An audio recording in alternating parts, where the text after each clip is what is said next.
So some of you may know about this project already. You're thinking, that sounds familiar. I heard about that like 10, 11 years ago, maybe 12 years ago. So I'm going to give a brief history of this project just to kick things off. So Electric Juju was a one-man stage play by Rob van Buren, and I think it first debuted at the National Arts Festival in 2007. And then 2 years after that, it was optioned to be the first feature film by Clockwork Zoo. And then that ultimately didn't work out. But like this play and this story, it always stuck with me. It was very formative for me. It was showing my last year of varsity, and I studied in Makanda, formerly known as Grahamstown. And I saw this play, and it just had such an impact on me. And then I ended up working with Rob at Clockwork Zoo, and then we were going to make the movie, and then all of a sudden we weren't. And about 3 years ago, I called Rob, and I said, Rob, what is happening with Electric Juju? And he said, well, I've just got the rights back, and nothing. So I, in a complete moment of insanity, said, "Hey, can I try and make your movie? Can we make that play into an animated feature film, please? Again, I'll do it." And so, as an individual with no studio, decided to take on the idea of redeveloping this play into an animated feature, which was Insanity. But we got a new draft of the script together, and I asked for some favors and got some artwork drawn up, and I talked to everybody incessantly. Anyone who would listen, I would tell them about this film and this play, and some people eventually listened. The amazing people at Mind's Eye were like, "Yeah, that sounds cool. Let's talk." But just to start off, this is a piece of artwork done by the fabulous Kay Carmichael. I'm very grateful to the artists who took on very poorly paid work or favors or unpaid work to just kind of help me get the ball rolling in presenting the visual idea of this amazing film. But I'm going to take you back to the very beginning.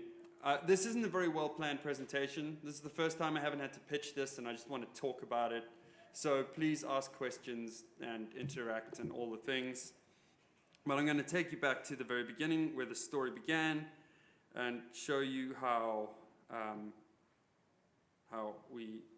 the play part. This is your introduction to the story if you ever saw the play. Wait, hang on, what's going on here? Why isn't it playing? Just click on the screen. What's going on? Is it playing?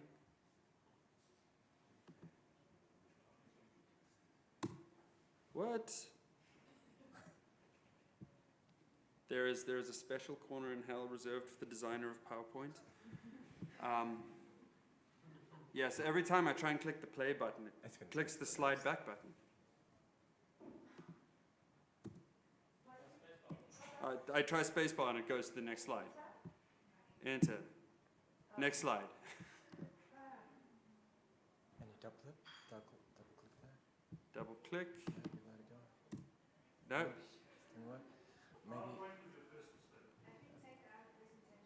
Take it out of presentation mode. That's a great idea. And then play it like that. Oh, the media not found, that's why. What? Media not found? I put it in the folder! Maybe on screen. Okay. Where's the file? You just play it there. Okay, yeah, let me find it. Sorry, everybody. Clearly I'm great at PowerPoint. It would have been presentations.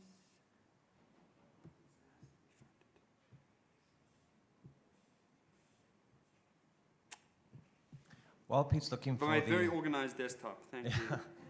This is, most of people's screenshots kind of look like this, a skull scattershot.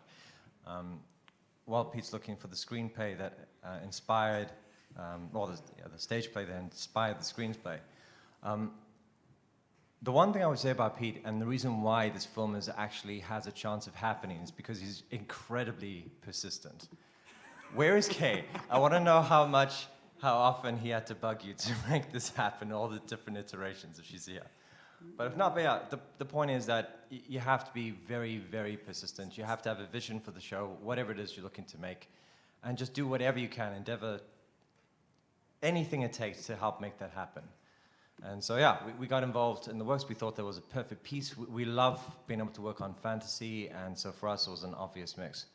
I know, Brian, can you hear us? You're looking very slick this morning, by the way. Sorry, Brian. I can. Thank you very much. I was going to say the same to you, Nick. Yeah, I can hear you fine. Can you hear me? Yeah, just fine, man. So yeah, well, I was great. very curious, maybe just share with the room if you don't mind. Myriad, it's not typical that you guys get involved in animation necessarily. What was it about Electric Juju that drew you and your team to it? Well, much like you, I was very drawn in by Pete, which may be a little unprofessional, but no, I mean, we're a company that's been around for 20 plus years. We're international sales focused, independent film focused. Over the time, we've done a couple of animated features, but it's not really our bread and butter. And so I guess in a short sense, the way in which we got involved with this particular project was companies like ours, we generally, in an effort to sort of find new content creators, for lack of a better expression, new filmmakers, producers around the world, since our focus is predominantly international co-productions, we attend a lot of sort of co-production markets, which mostly exist within the context of larger film festivals and markets. But it was one such market that was taking place during Berlinale a couple of years ago, back in 2020, called the JETS Initiative, which we could talk about in a minute. But it was during that co-production market, which like most are just a couple of days. It's a little bit like speed dating, where you're sitting across the table from somebody pitching their project. You as a sales company, as a financing company, as a production company are, providing feedback based on, your perceived ability to sell that project into the marketplace. Since we're dealing squarely in independent film, we're not studios that can just sort of write a big check and say, go make your movie and good luck. So we work very much in a collaborative spirit with our partners. And it was during such a co-production market where Pete was there pitching Electric Juju. And, this particular market, the way that it was set up, you had people go before a relatively large room, not unlike this one, and basically just kind of go through their presentation. Admittedly, I know it's been a couple of years ago, but I think sort of the technical aspects of Pete's presentation were a little bit stronger back then than they are today. That's fine. We're already committed, so it's all good. But anyway, Pete gave his presentation about what Electric Juju was. And it was very clear and it was very understood that this was a feature animated project that was going to be coming out of South Africa, which in and of itself was already very unique. That Pete, at the time in which it was pitched to us and to other companies, was already pretty far along in concept, in sort of rough sketches of the design, the tone, and everything. So there was enough there to give the audience a real sense of what Pete was trying to accomplish, which is really one of the biggest challenges in a lot of these pitch fests, is really getting an understanding of what is it you're trying to do here with this movie, and being very specific about it. So, again, while animation is not our backbone, the thing that drew me into this project was Pete and his ability to convey his expectations of the film, of what he wanted to do, to speak to the vision. And it speaks to a larger concept, which I think oftentimes gets lost, which is the ability to talk about your project in a way and in a manner to people that maybe aren't as intimately involved in it as you have been. So to be able to kind of just lay things bare and to answer the fundamental questions with respect to your budget, your timing, your casting ideas, your distribution aspirations, covering a lot of ground when you're talking about making a movie. It's not just the making of it, but it's what you do after it. And so companies like us, and part of our responsibility in that collaboration is to ask those questions and to help figure out what some of those answers could potentially be. So that's how we got involved. Saw the presentation, followed up after it.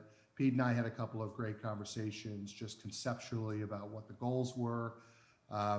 Brought in some other partners to have some other conversations, and we've gone down different roads, from talking about the finance plan to talking about distribution to talking about casting, and also figuring out, from our perspective, our ability to sell a project internationally. What's our timeline? When do we need to see materials, and what kind of materials, and how are we putting this out there? So again, it's just a true collaboration in every sense of the word, although we don't necessarily inject ourselves on sort of all the creative decisions. We're dealing sort of more big picture, so to speak, with the logistics and how to get it out there. At this point, I forget what Nick's question even was, but hopefully I've answered it. Nice one, Brian. Okay. So and I'm also just trying to give Pete enough time. You're really good at that. Well done, Brian. Awesome. So I'm going to pivot a little bit. I realize that some of you might know nothing about this at all. So I'm going to show you our pitch video that we have put together with the help of Brian. And then from there, we will go back into talking about where we're at with the film and the making of it and all that. So here we go.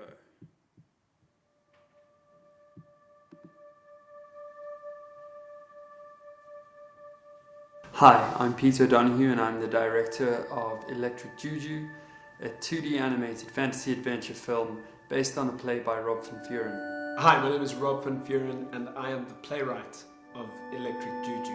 Electric Juju is set in a world where magical objects and creatures are a commodity, and people literally consume their way to power.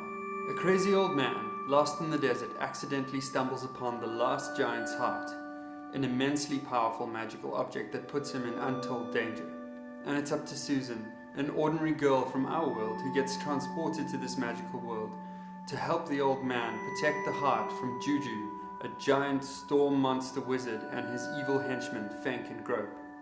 Their journey on the run takes them across deserts, through underground rivers, along a treacherous coastline to a mysterious city, where Susan and the old man learn the secrets that connect them and what they need to do in order to defeat Juju and save this world. They just go on a fantastic, rip-roaring, magical adventure filled with danger and excitement and weird, crazy, magic stuff. Our vision for this film is a highly stylized 2D animated film with unique design features that make it stand out, using traditional animation techniques paired with the latest digital animation technology. Our incredible team at Mind's Eye Creative Animation and our production partners have been developing the characters, the world, and the techniques that we will use to bring this film to life. When I wrote Electric Juju, I was really kind of taken with the idea of a massive kind of epic scale fantasy narrative to a one-man performance on stage with one prop. It's like watching my little baby play, like grow up into this amazing new thing, an animated feature film. It's thrilling.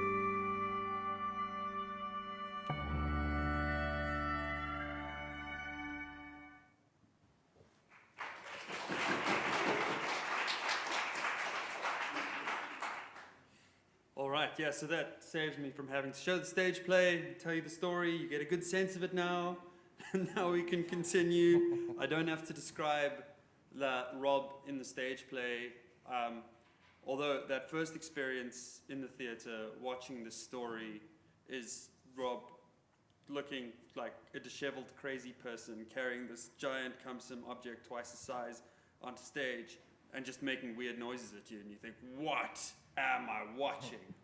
And then this most incredible story unfolds from a very, very talented performer. So Rob is such an integral part to this film. But then my first step, once we had the script, was to reach out to artist friends who would be willing to do me favors or badly paid work. And I worked with a lovely man called Archie Birch, who some of you may know. And Archie did a lot of early exploration in this project with me. Me learning how to direct visually, totally new, first time I'd ever done anything like this. And he put in a lot of amazing work, a lot of me making mistakes, and he was very patient with me. But then these are two pieces that Archie put together where I finally felt I was, we were starting to find what this movie could be. And there are two images that I kind of think we've stuck with as references throughout in the continued development process. And then I got to work with the fabulous Kay Carmichael, who did a round of character designs. And these were the designs that we took to Berlin. Man, these are designs that look familiar to Brian. And finally, Kay helped me find the personality, find the character's personality expressed visually, and really helped to start to develop a stronger kind of grounding of the colors and tones and use of space in the frame that we were going to work with. And I started thinking about what are we going to do with line work, and what kind of 2D animated film are we trying to make. And it was a huge step for me, and Kay was absolutely amazing, and the exploration and the process we went through was really great. And then we got some funding from the GFC, which we are incredibly grateful for, and that helped us onto the next stage. And then we worked with the Mind's Eye artists, and specifically Ryan, who helped develop our final version of The Old Man. So this is the exploration process from taking Kay's design to our final design that we could work with. And The Old Man is centrally so Susan isn't from the magical world in which the story takes place. But the Old Man is our primary character, and as a result, we started with him because he has to be the foundation of the visual aesthetic of the film. And we did a number of different explorations, but this is who we ended up with. And it was a very, very interesting process with Ryan. And we realized at the same time as designing the Old Man that we had to design the heart, which is essentially a character unto itself, and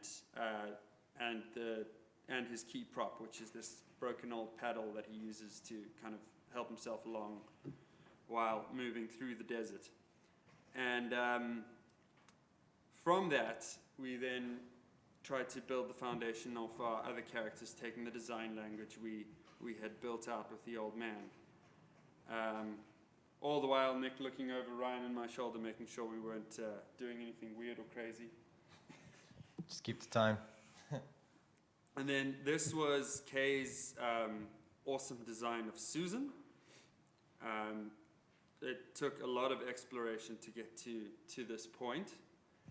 And we loved how she captured the character, and there's some uniquely kind of South African things we really wanted to kind of add in there, have it feel like the school uniforms we were all forced to wear and hated wearing. So she feels uncomfortable in this stupid school uniform. And so here we pulled in the Old Man, just making sure that the design languages were working together.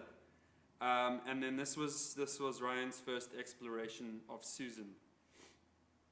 And so we have Kay's design and the Old Man, and we had to try and find a middle ground. And in this case, getting the body right was the biggest challenge, but over here, I don't know, is my mouse over there? Over here, Ryan pretty much nailed the face and the hairstyle in one. There's just the simple loops and the curls of the hair just got me so excited. and how it's simple but incredibly expressive. And then this is our final version of Susan. Although I think this one's missing the school badge. Anyway, doesn't matter. But like an important addition here for me was the track pants under the school dress. Like,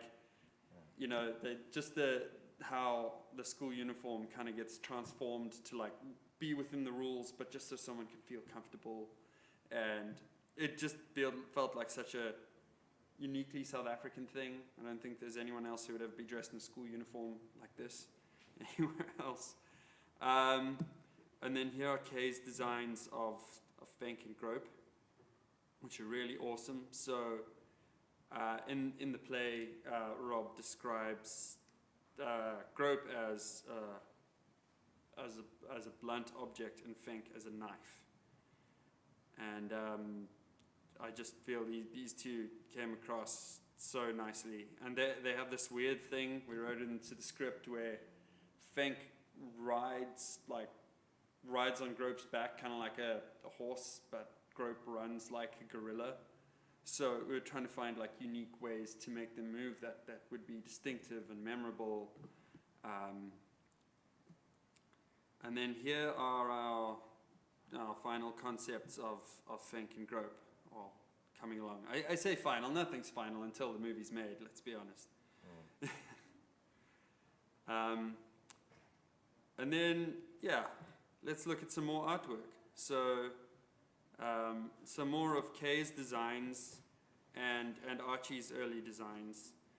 And these were our jump-off point for the landscape and the color and the tone of the film.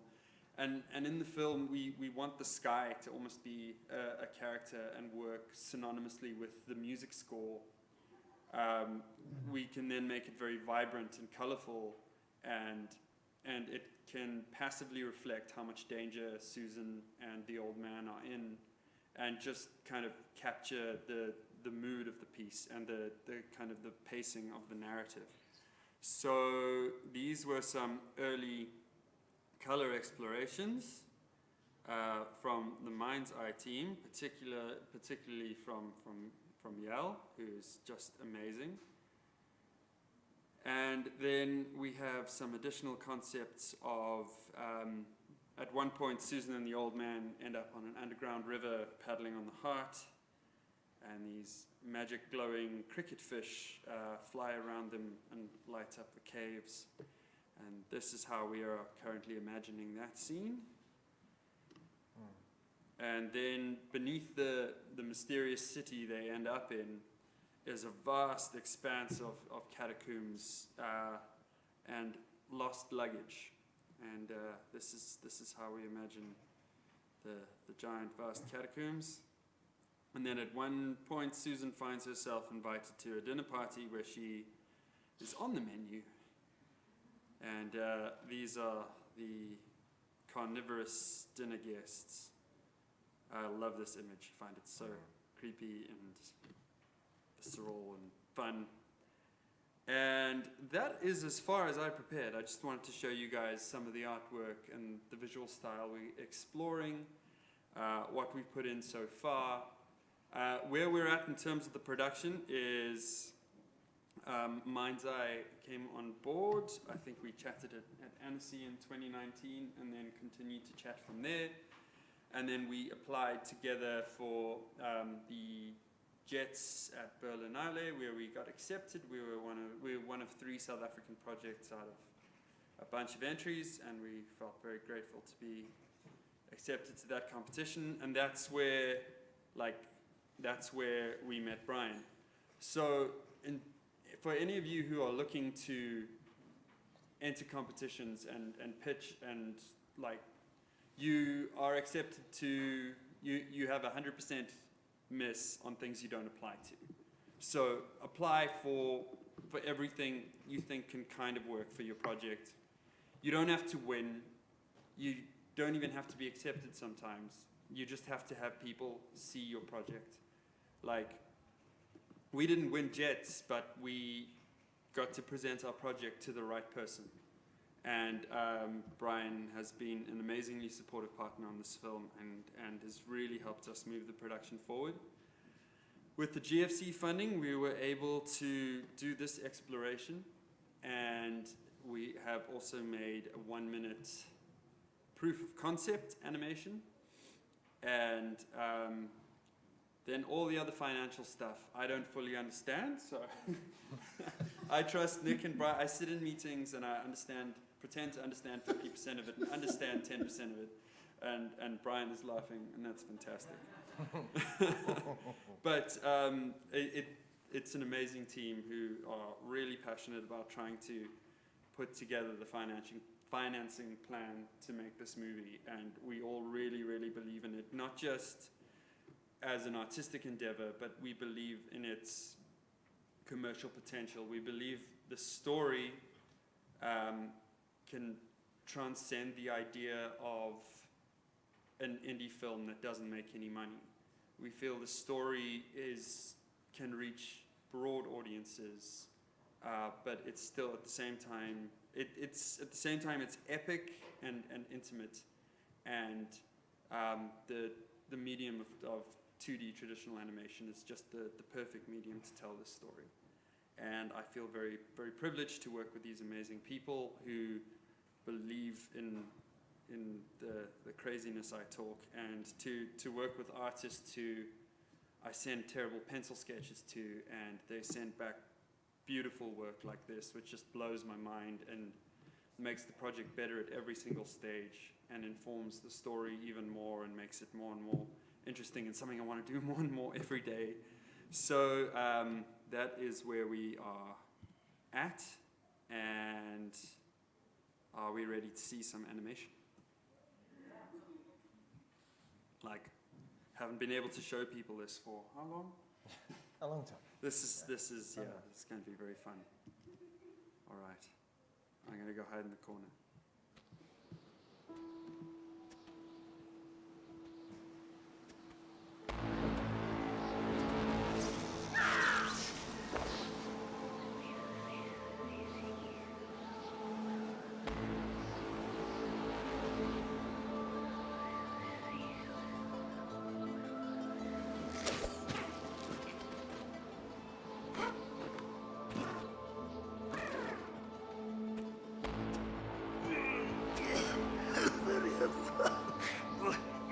But is mine, huh?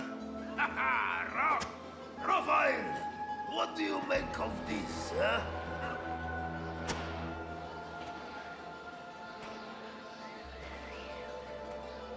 Not to worry, Raphael. To reach a point, we must first cross between points.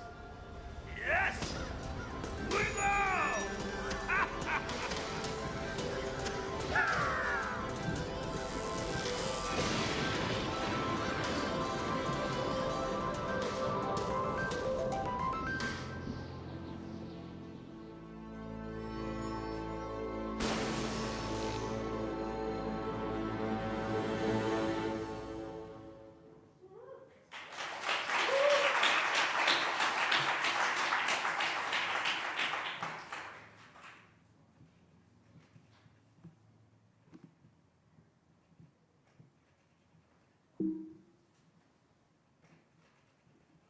Thank you.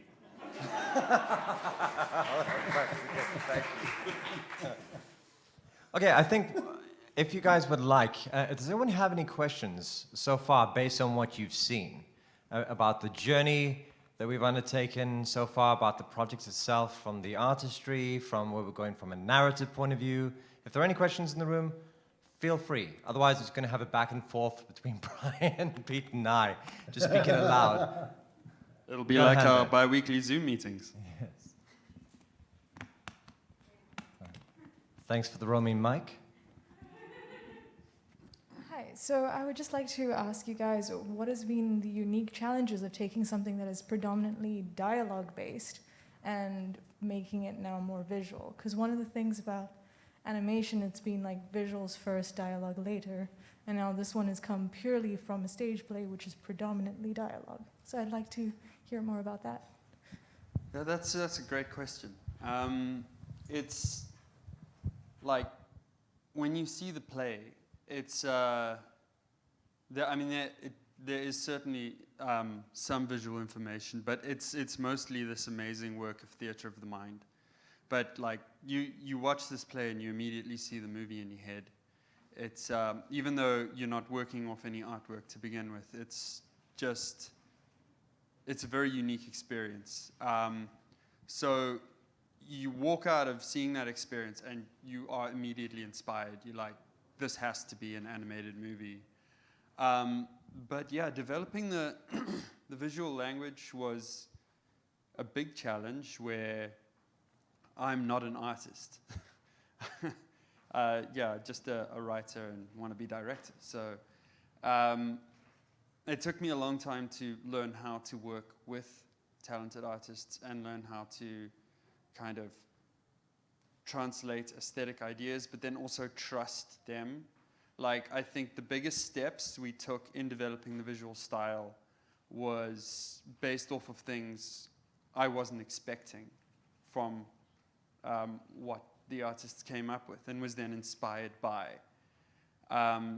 So kind of going in with a very loose vision where it was more kind of an aesthetic understanding of what I wanted to achieve, to kind of developing the artistic language to express that.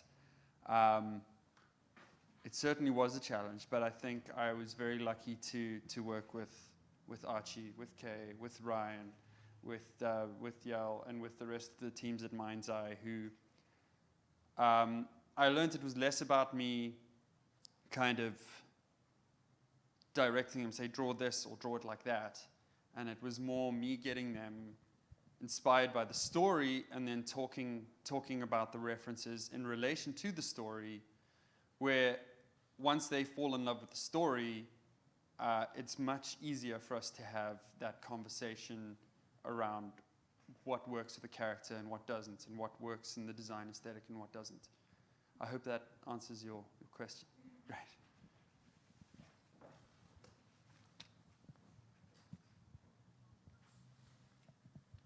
Thanks.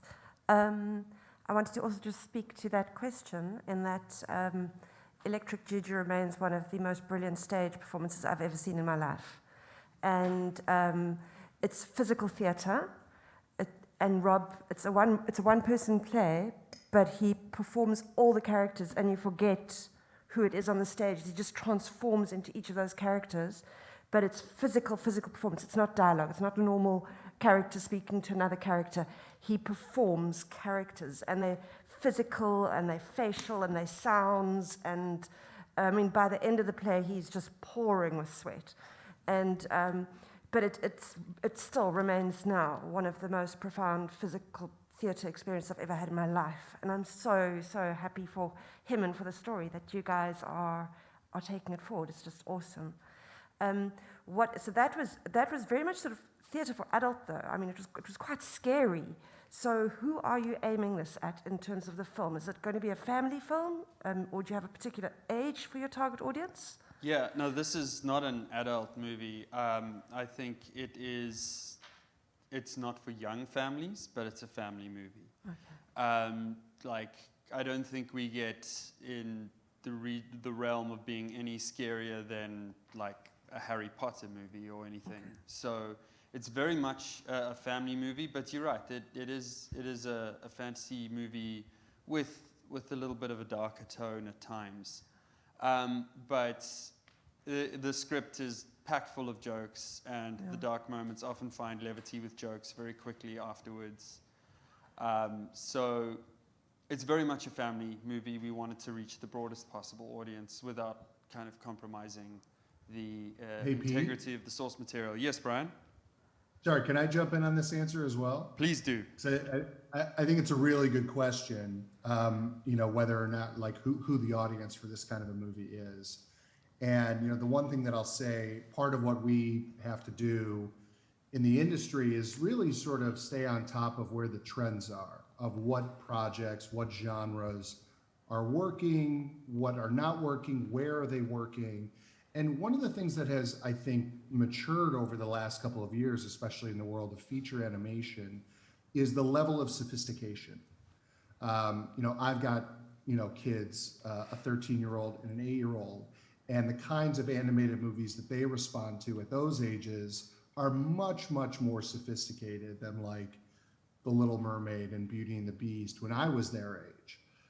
So they're able to take in a lot more in terms of just the level of sophistication on some of these animated films that deal with more, for lack of a better expression, kind of real world issues and sort of heavier topics that aren't just kind of, flowers and rainbows all day long. So I think it speaks to what's been happening in the industry at large, is that audiences are sophisticated and filmmakers are sort of acknowledging that and catering to that a little bit more than perhaps they have traditionally. So yes, this definitely has some dark elements to it, but that's part of our calculus too, and trying to figure out, is there a market for this? And what we've seen through recent examples of not only movies that are coming out of Pixar or going to Disney Plus, but more independently produced movies like Kubo and the Two Strings is an example that comes to mind. Like, those are not your traditional kind of Mickey Mouse animated features. Those are dealing with some heavier issues. And so,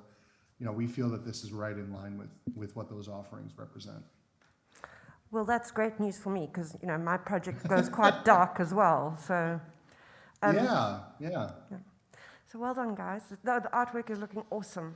I can't wait to see it on screen. Thanks. Thanks for the question. Any other questions? Anyone else? If not, I'm going to direct. Oh, we have a hand raised there at the back. Thanks. Peter, I've just got a question with regards to, you mentioned that you're not and you're not from the 2D animation field, and Rob van Vuuren was doing a stage play where he was, obviously, he'd written this piece. I'm just interested in the bridge between you being a writer yourself and coming away from that play and getting to the point of pitching a 2D animated film. What was that initial inspiration, and how did you kind of bridge that gap by working with a writer who already existed, obviously, in a field that you weren't familiar with? Just how did you make those connections? Yeah, okay, so I was kind of getting back into developing my own stories, my own animated ideas, but Electric Juju is just that kind of story that stays with you. And I just reached out to Rob to see where it was at. And in terms of, so I'm writing the current version of the film, but I'm writing on the foundation of amazing source material and amazing development work done by Rob and Sam Wilson and Lauren Bucas as well, expanding the story from the stage play. And there was a lot of work, but it was far, far less daunting working with Rob, where like every step of the writing process, if I got stuck, I'd call Rob and I'd explain where or how I was stuck. And if I'd have a crazy idea, I'd just write some pages or like text Rob my crazy idea, and then we'd chat about it. And it was just such a collaborative process, and it made me far more confident in my own writing in terms of translating that to other projects. So my experience is that I've never learned much as a writer sitting and writing by myself too much.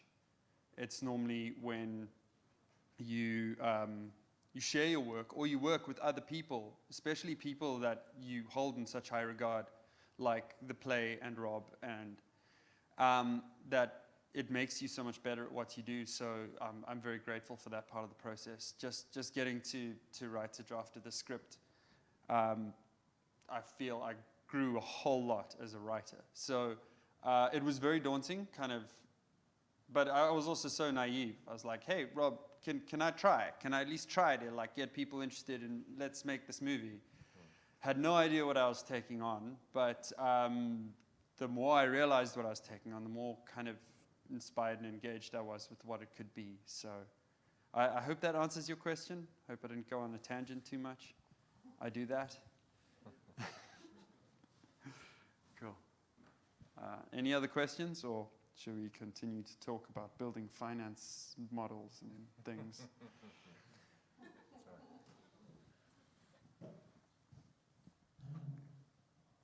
Okay.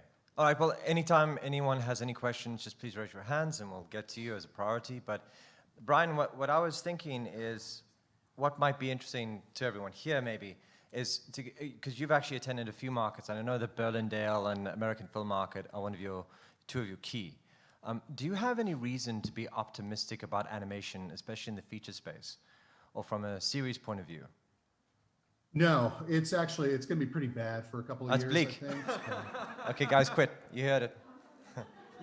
By the way, can we just go back for a second? I love how when you were asking everybody if they had any other questions, otherwise we'll talk about the finance plan. It made it sound like the finance plan was like the test and we no longer had time to study. No, like, no, right, it wasn't a let's move threat. on I to it. was Come on, keying we up gotta the best do it. part of the presentation.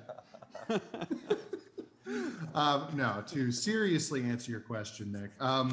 Yeah, I think there is good reason to be optimistic. And I want to talk generally first, and then we can get specific about animation, which I know is obviously why you're all here. But just in general, the way that things have shifted in the sort of the global landscape over the last 12, 18 months during all this pandemic and COVID business is, I think there was an apprehension and a nervousness that the industry at large was going to come to a standstill and things were going to stop altogether. And then it was going to take a considerable amount of time to sort of get the machines back up and running, as it were, getting things back into production, getting people comfortable with financing films and financing TV shows.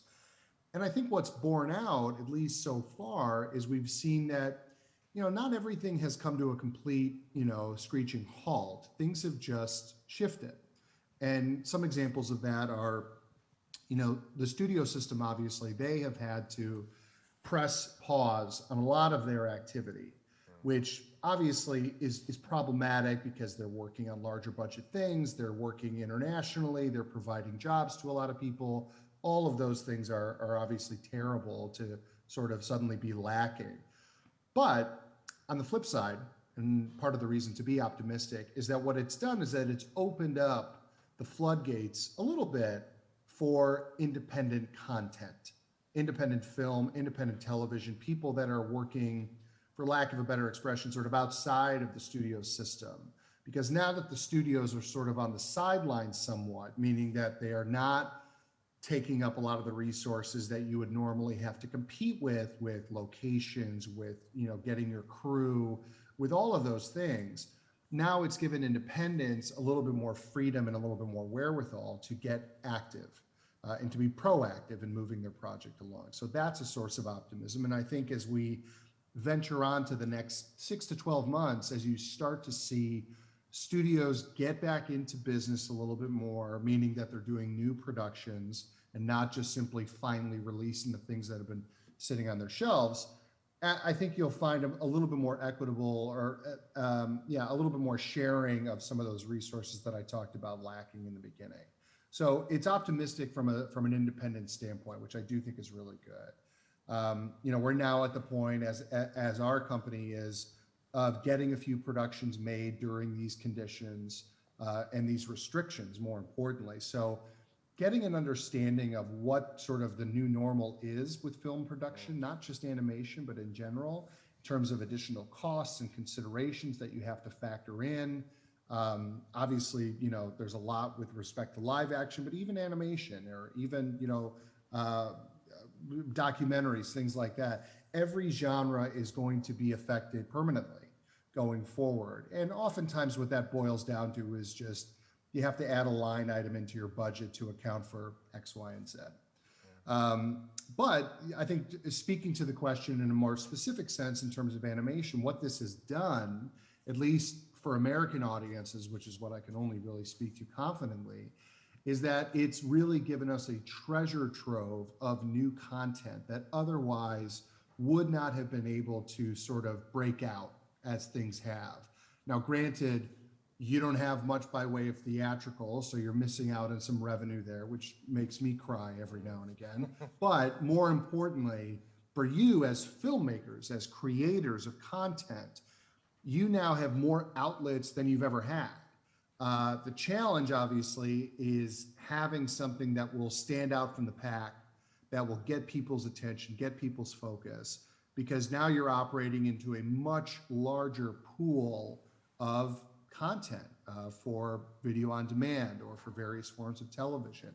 So it's a much more crowded field, which gives you exposure, but makes it a lot harder to separate yourself from other projects, which again, although it sounds like a negative, I think this is where it really turns into a positive for animation, because animation in and of itself, I think, differentiates itself from other genres right off the bat, just by concept alone and the way things are constructed, really, as a form. And so there's a lot more opportunity out there for animation than, say, your high concept live action horror movie or your funny romantic comedy kind of a thing. Those are, excuse the expression, kind of a dime a dozen.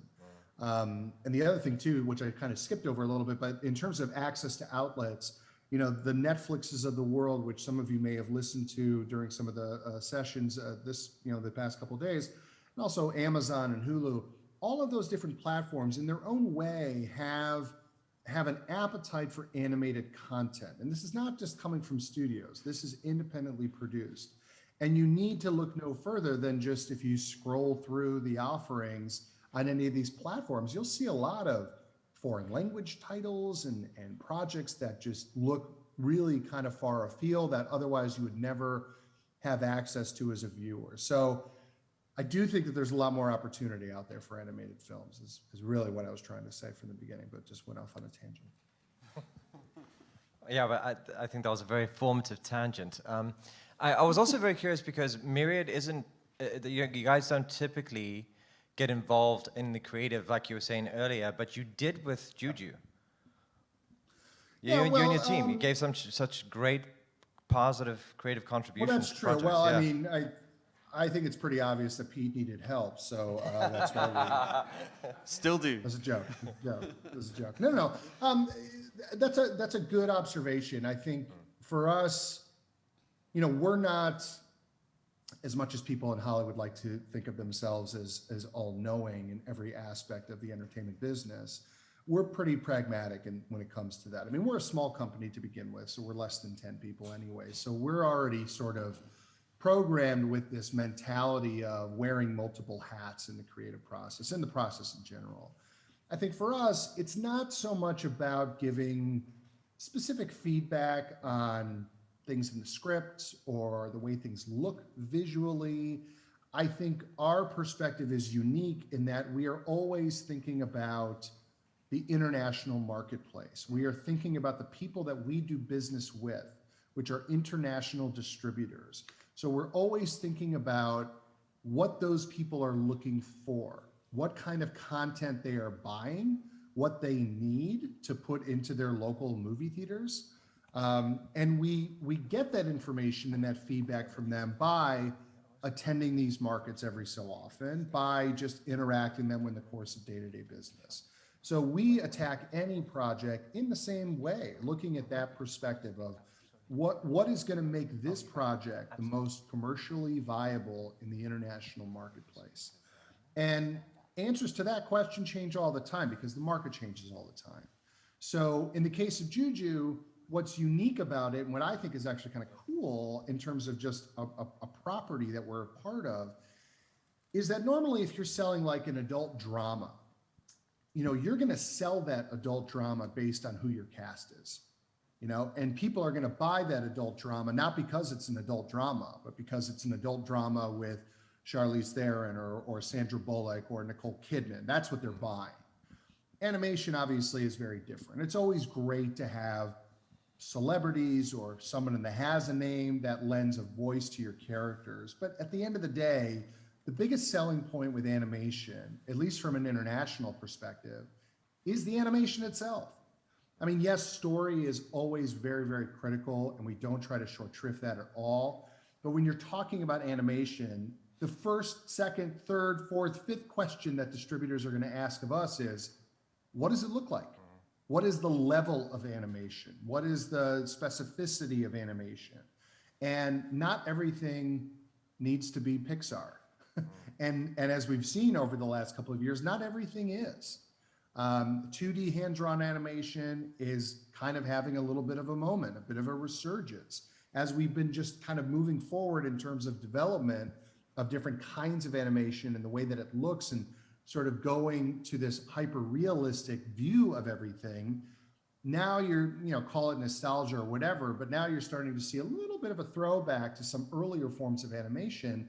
And the benefit of having that is the story is allowed to sort of stand out even more through that, because you're not necessarily wrapped up into the suspension of disbelief with the level of animation, but the animation is supporting the story, not the other way around. So, so our seat at the table, as it were, and the way in which we collaborate with partners, and specifically in the case of Juju, is sort of guiding the whole project in general, the tone, the look, the feel, the style, everything towards, can we pitch this to a buyer? Can we sell this to a buyer? Can this be successful commercially?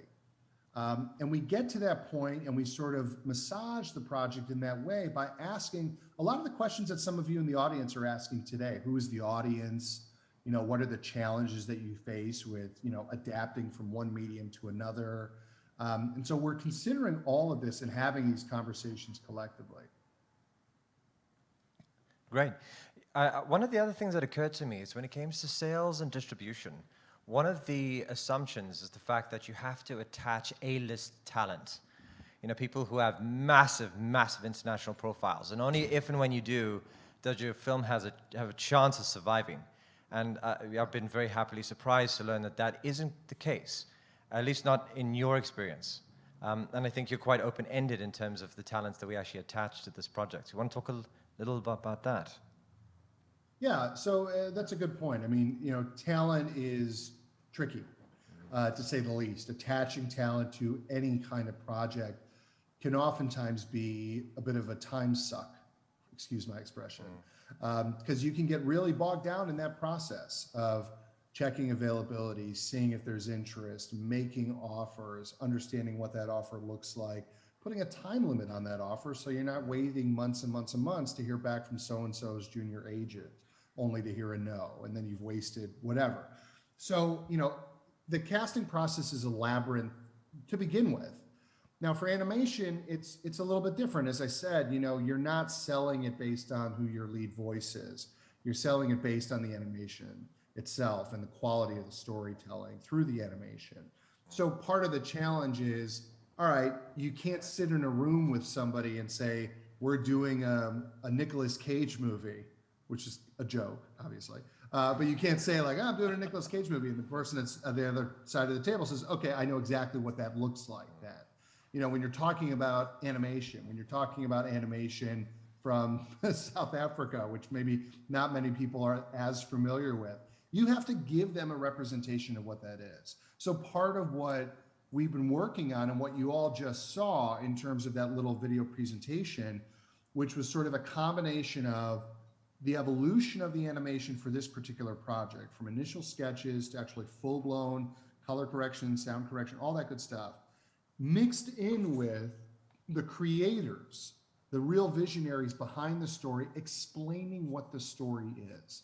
So you're accomplishing two things with that. You're getting an overview of what the whole story is going to be, which is important, but then you're also getting enough of a flavor of what the level of animation is going to be in telling that story.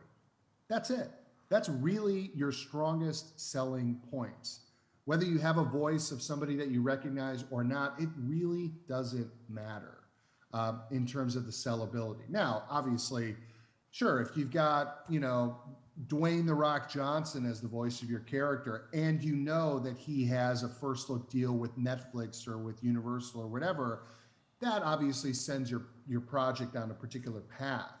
But it's not required. It's not necessary to get animated features made and, more importantly, distributed.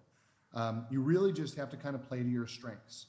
And I would assume everybody in the room that I wish I could be in right now, your strengths are through storytelling and through the animation itself, through the craft. It's not necessarily your ability to attach the best known South African voice that you can to your film. that's our responsibility if that's what it obviously takes. So. Yeah, you were actually quite insistent, and I think I'm really glad you were, on creating the promo, but doing so including all of the interview cutaways with the creators, you know, so all of the underlying works, you know, with Rob and Pete, and just talking about their involvement in the show, the extent to which they're involved. And so would you recommend that anybody else in the room actually includes creative talents in the promos that they produce that they want to pitch? Yes, absolutely. I totally support it. I mean, from a sales company perspective, having that little piece of footage, especially on projects that are obviously not yet made, having the creators talk about it is invaluable. And, you know, part of it actually ties back to how we got involved in this project in the beginning. You know, being in Berlin as part of this JETS initiative, this co-production market, and sitting in a room, much like the one you're all in right now, hearing team after team or creator after creator pitch their film. And what you're really listening for, I mean, you're looking at a PowerPoint presentation, so sure, you know, how good, how professional, how well thought out is that to give you an idea of what the film is, of course. But almost more importantly than that is how the people behind the project talk about the project, how confident they are, how realistic they are, what their vision is. And really, this sounds maybe a little negative, but also what they don't have at the moment, what they're looking for, because that speaks to how you then can sort of fill that gap. And so, you know, a lot of what I was drawn to about the project was what was Pete and his ability to talk about it. And so I know that for a lot of you that have your own projects in various forms, short form or long form, whatever it is, and in some cases, I'm sure in most cases, you've been working on these projects for a really long time, developing them, showing material to friends, getting that feedback, making adjustments, all of the parts of the process.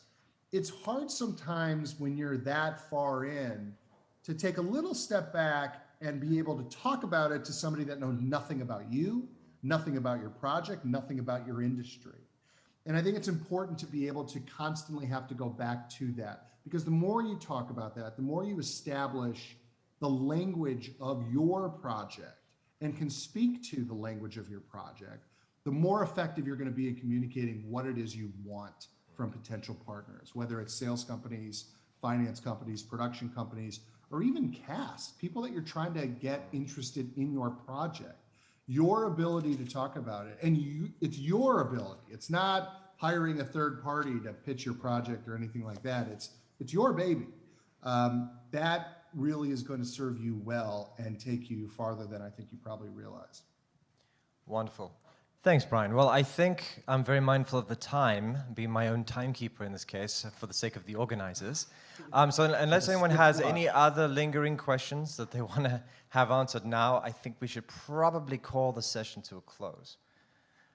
Brian, listen, thanks so much for joining us at that ridiculous hour of the morning, man. I would not. No, thank you. As you can see, Thanks, Brian. It's beautiful out right now. Thanks, everybody. I wish I could have been there in person, but next year. Next year, man. Next year. Can't wait to have you. Go. And thanks everyone for coming. Yeah. Thanks everyone for coming, and thank you, Kataf. We're the last one, so thank you, Kataf, for being back. It has just been the best for me, and I'm sure it's been wonderful for all of you. Thank you, Kataf. Thank you for listening to us. Good day.